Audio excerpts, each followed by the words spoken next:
Thank you.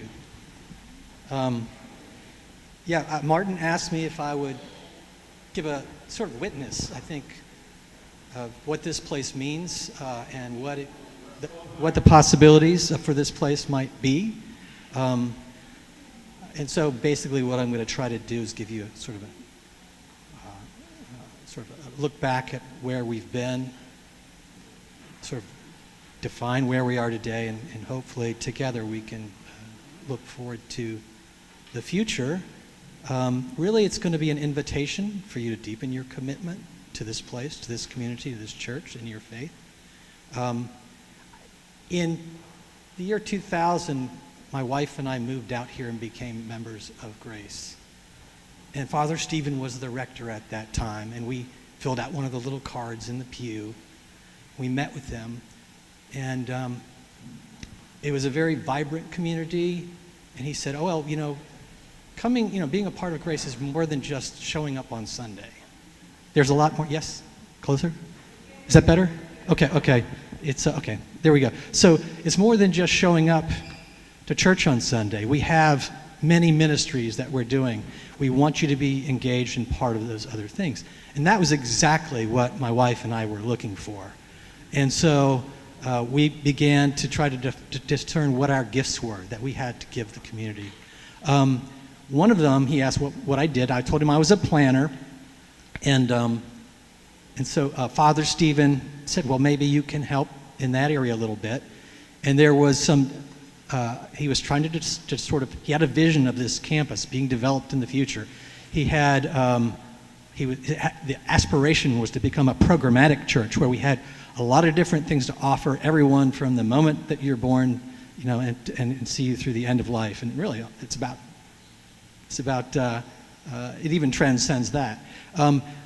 So really, he said, well, maybe you can help. We can do a little questionnaire, send that out to the parishioners and find out what their interests are. And we can also do some research. There was a website that was really a demographic website that could help profile what the community was like here. So he gave me the task to do that. And so I came back to Father Stephen. I said, well, we have a problem here because I look at the demographics and it says that church attendance overall is a slow, steady downward trend. And Oregon is perhaps the most unchurched population in the whole country. So that wasn't very encouraging. It's like, well, and so we continue to thrive and continue to sort of reach for that extra, that programmatic level. And I also looked at the questionnaire. It says, well, Father Stephen, it says some of the people want the services to be shorter, and the other people say that basically you speed read the liturgy a little bit. So I could see both of those things because he was quick through that liturgy, but and a lot of people wanted to keep the services down. So I don't know how much good that did, but the fact that somehow we float above that downward trend was astonishing. I found out that the gift that I had to give was more as an educator in the church school. And so I committed to being there for middle school kids every Sunday. And I didn't know what I was doing, but I figured if we met together and we prayed on Sunday together, then God would fill that void and come up with an answer. So my prayers were answered. And it came in the form of someone named Kata Swabek, who showed up one day. And I said, well, I've been trying to do this. Have you ever done church school before? She says, well, I'm an art therapist. And I didn't know. I thought, well, that's a profession. I mean, truly a profession. Professing to be an art therapist, is that really? This is who she was. So she jumped in 100%. When we were doing that, after the first session we had with the kids, I just ran over to her and I gave her a big hug. And I said, you're a ringer. And she was. So I learned just the other day that Kata, she and her partner had moved back to Massachusetts. She has helped pass a law in the state that allows doctors to prescribe art as medication. So she had a profound impact on me because she helped me understand what it is kids of that age need in a way that few people could. And it just shows you if you bring your gifts to the table, what you can really accomplish. So I was really grateful for that. I guess the thing that Liz's, her sermon, she listed 5 things that are really important. And it's really the 5th thing, is perhaps the most important thing. That's to build those social connections that we have here. So I've seen this church over the course of 20 years. If you'd have told me that we were going to be hit with a global pandemic that was going to last for 3 years and where we couldn't meet together in this space, I would have said, oh, that's it. We're done. But that wasn't the case.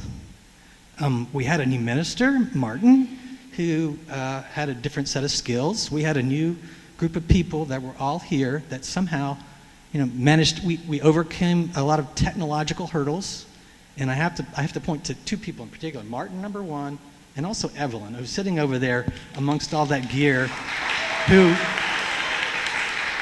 somehow managed to not just keep this place alive, but it really thrived in spite of all those things. I remember having the tents set up in the parking lot, which was kind of a throwback, right, to the whole beginnings of the church, founded by a woman. How radical is that?